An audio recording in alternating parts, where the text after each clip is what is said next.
pode enxergar isso sobre diferentes óticas, né? Você pode pegar, por exemplo, citou o Ícaro de Carvalho. Ele é um cara que fala assim, você compra casa, os teus filhos vão crescer ali, tem a tua esposa, é feito do teu jeito, jamais alguém vai tirar da tua casa.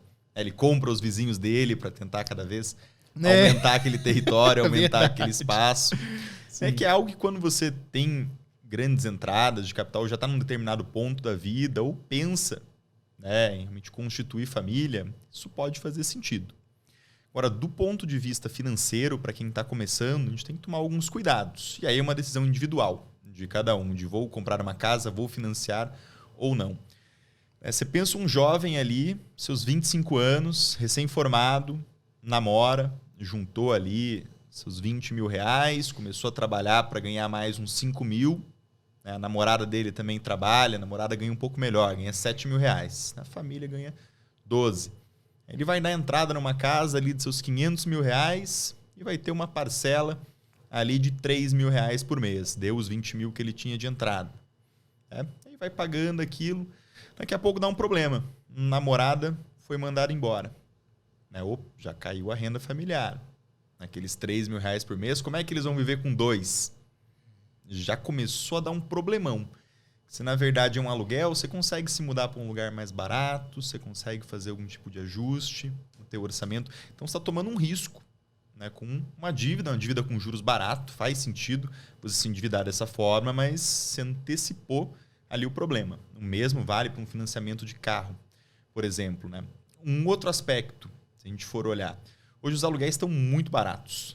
Então, se a gente pegar uma média, e eu falo com clientes o dia todo. É mesmo, tá? E proporcionalmente hoje em dia o aluguel tá muito barato o aluguel. E é estranho porque para algumas pessoas você fala assim, mas nossa, como você vai caro falar que o aluguel tá barato, Rafa? É só a gente olhar o valor total do imóvel frente a quantos por cento aquilo está te remunerando. Lembra que a gente acabou de utilizar o exemplo do 1%? Vamos pegar a nossa Selic. Para quem não sabe o que é Selic, é o custo do dinheiro. Depois a gente pode entrar ali num parênteses um pouco maior. Está rendendo 13,75% ao ano. 13,75% é mais de 1%. Vamos colocar um para arredondar, a gente já está sendo bem conservador. Vou falando em 12%.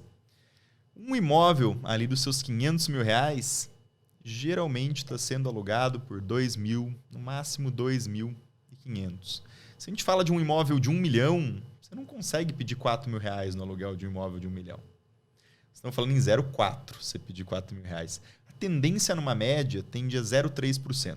Isso é uma amostragem que eu faço. Todo dia surge dado novo conversando com os clientes. O imóvel rende 0,3% e ele geralmente corrige a inflação. Né? O principal de um imóvel é a localidade. Se a localização for boa, metade do problema está resolvido.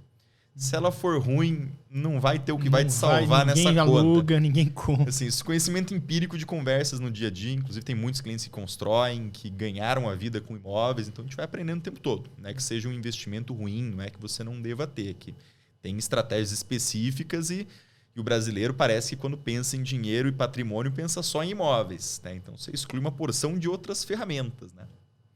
Que muitas vezes pode ter alguns riscos específicos. Então, se essa família tivesse pego ali, alugado uma casa pelos seus 2 mil reais, pelos seus 1.800 reais, né, numa situação como essa, ela poderia, esse casal, inclusive, ir para uma casa um pouco mais barata, quando a coisa complicou. Agora, o financiamento não tem como deixar de pagar.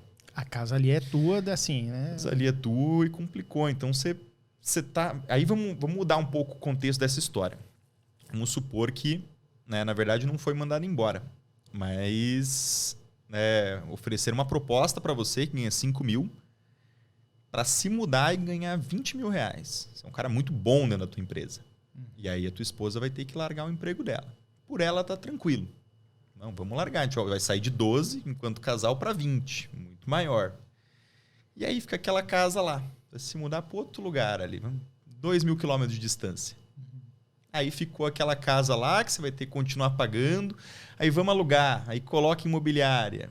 Aí já vira uma situação... É difícil você gerenciar imóveis numa distância muito longa. Você perde o controle. Se não tem algum parente para cuidar, sobra para mãe, sobra para pai, essas coisas. É ruim. Se não, lascou-se.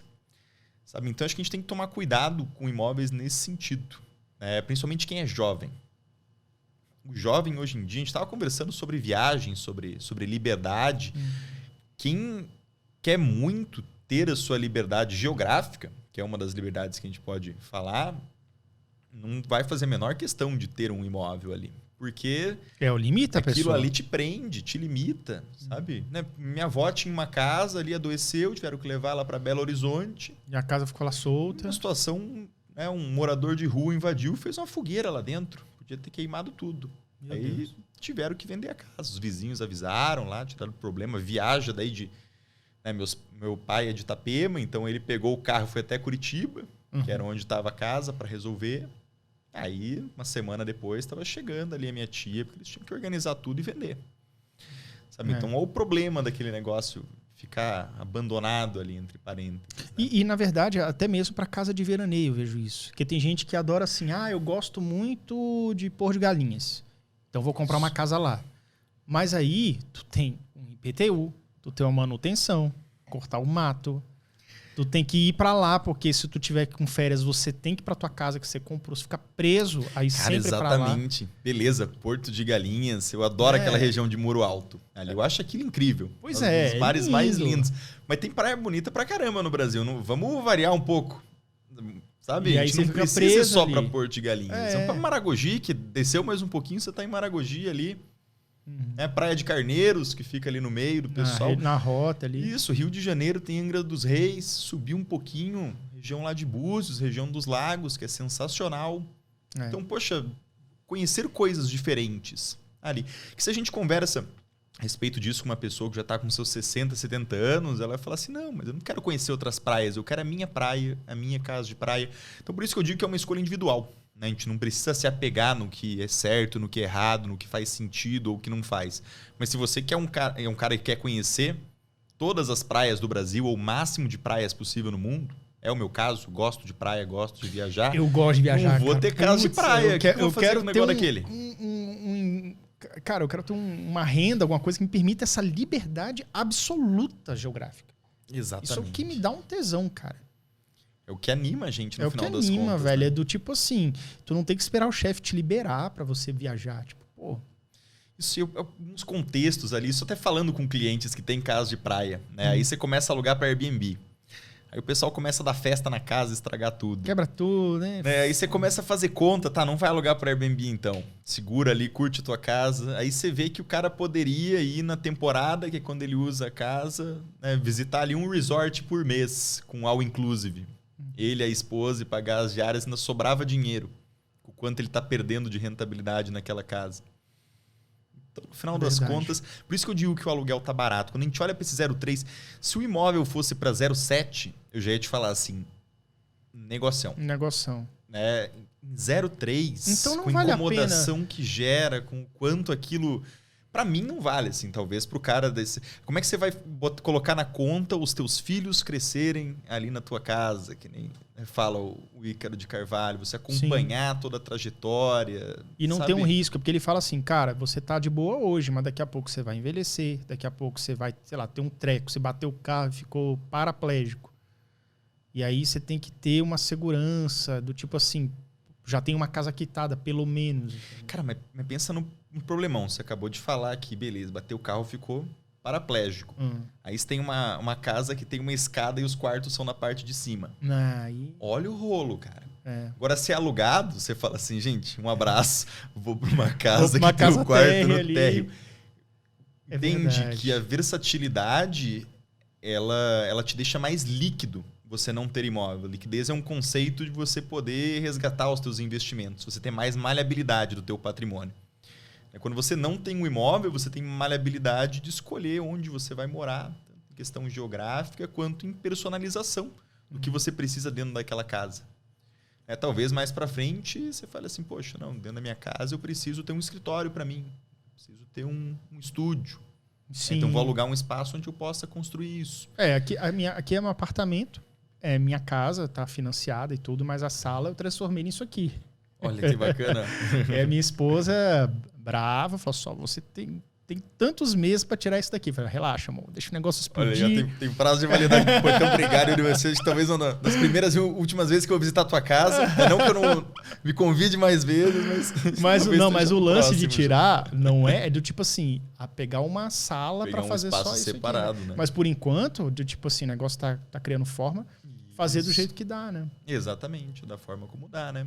Aos pouquinhos o cara vai ajustando. Por isso que eu tomaria muito cuidado com imóveis, até fechando esse assunto. Eu enxergo que 20% do patrimônio em imóveis é bem legal. Você ter essa parcela para a tua segurança.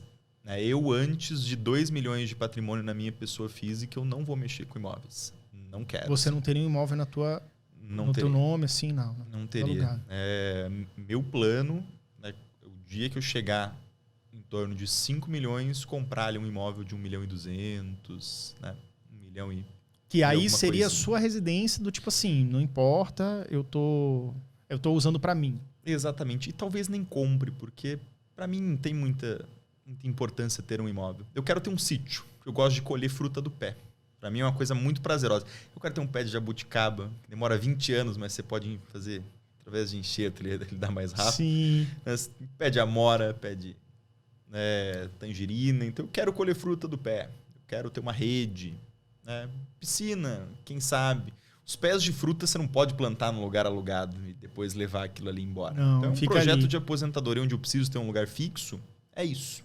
Isso que eu acho que você tem que entender ali o que é importante para você, né? Então, ou seja, o imóvel que você teria sua moradia final, do tipo, aposentei, é um sítio. Se for para comprar alguma coisa, seria um Exatamente. sítio. Eu preciso de um espaço para plantar meus pés de fruta. Porque eu gosto de colher fruta do pé. Para mim é um negócio extremamente prazeroso. E espaço, né? Que o sítio é grande, o terreno é grande. Isso, exatamente. Um lugar que também não seja tão afastado da cidade, porque essa proximidade melhora a questão logística, né? Mas um terreno ok, assim, que você tem espaço para ter as plantas e que fique relativamente próximo ali, um lugar seguro.